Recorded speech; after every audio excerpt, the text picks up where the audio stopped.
So here we are, fellas. It's been a few minutes, but I can't show you that. But breakfast in bed.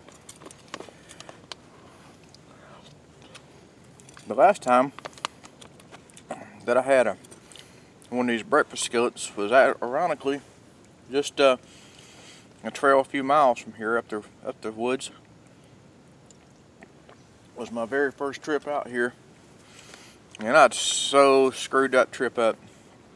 Man, I wasn't even packed as heavy as I was now, and I wanted to take what they call the Blue Trail, and that was up on the ridge line of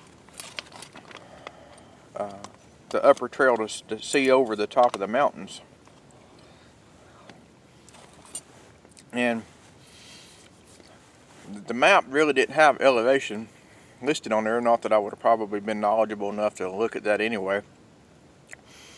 The campsite was about 4 and a half miles from the trailhead, and that's doable, but what I wasn't considering was that first mile was all straight elevation. I mean, it was horrendous, and all the water that I had was a 64 ounce bottle or a squeeze pack of water, a 16 ounce, and a 32 ounce, and then 2 Gatorades. And I so underestimated my water consumption. It was blazing hot. So the map, the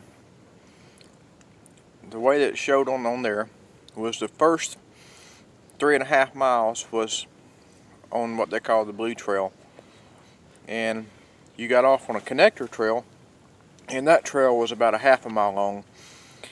And the little map emblem for the campsites, so you can only use designated camping sites out here, is showed to be on what they call a red trail. And according to the scale on the map and stuff, it looked to be about, a half a mile, 3/4 of a mile or so on up that red trail.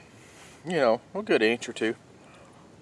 And so by the time I made it to the top of the ridge line, that first mile, most of my water was gone. And I totally underestimated that. And I was wearing long cotton pants, which is a no-no. But it was still kind of cool at night, so I thought, that I'd need them. And I hike and I hike and I hike and I hike. And finally, I get to the connector trail, and at that point in time, I'm really having to go into some serious thinking about just scrubbing. Actually, I'd paid for 2 days, and I was going to camp at that site the first night, and then another site on down the trail a few miles the second night. And at the time, I knew I was up on the ridge, so I knew there would be no water sources in that particular area. And here I had the last little bit of a Gatorade left, maybe about a half a Gatorade, and just a little bit of portion left in my water sack. Probably no more than 20 ounces of water altogether, and I'm still several hours and a night away from the truck. And one thing's led to the other, and I didn't eat anything that required cooking like one of these. I just ate tuna, some crackers, and some trail mix. And I was so dehydrated. I mean, I was just beyond. Muscles were cramping up because I'd walked. Anyway, back to the campsite, I got distracted. My ADD.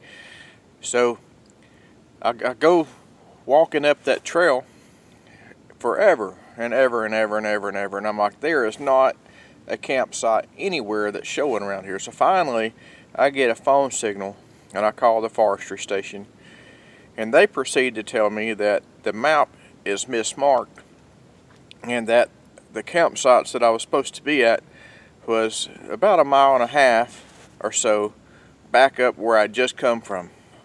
I mean, if sure enough, I walked up there, and on that little connector trail, within an arm's reach, literally within maybe 3 feet of where I passed by, was this little brown pole that said campsite number 3. And I could have just melted down right there. I was so mad. I was sore, my feet was chaffed, legs was chaffed. I mean, I was miserable. And anyway, so I toughed it out that night and started to look at the map and find some contingency plans on a shorter way out of the forest. And because the water situation was getting pretty dire at that point in time, as much as I'd sweated the day before coming in. And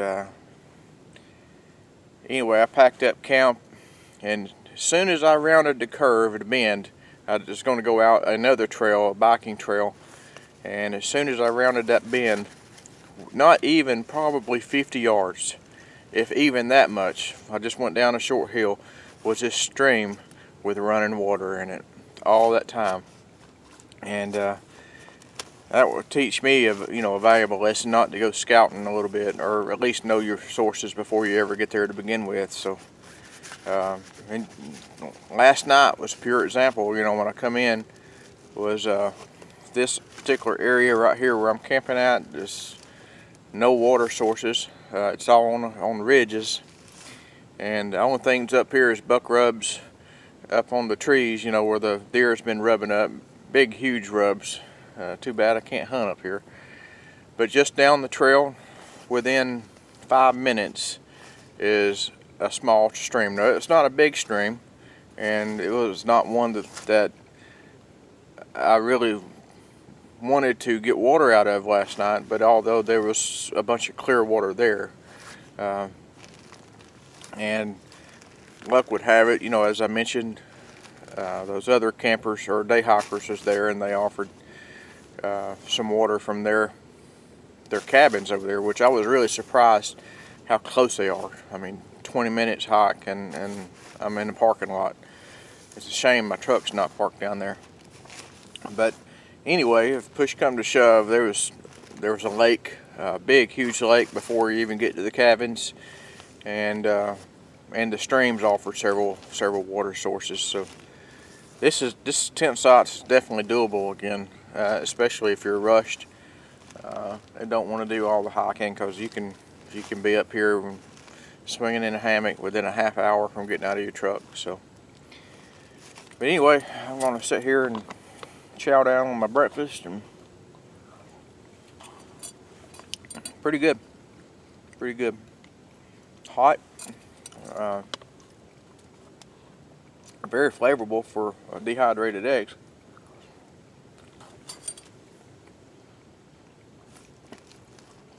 I didn't see no deer last night. I didn't see nothing but lightning bugs and squirrels. Bunches of squirrels. Skeeters. They come in for their meal. But who's to say I might run a deer going out. Not even 2 or 3 trees over that way. There's a scrape or rub on a tree, probably 2 foot high. It may be where somebody took a pocket knife to skin some bark off a tree, but I bet it's deer rub. So, all right, fellas, I don't know what else to talk about. I'll sit here and finish my breakfast up and start getting up and get dressed and taking the camp down. Start making that way back. We see you guys. It's been good.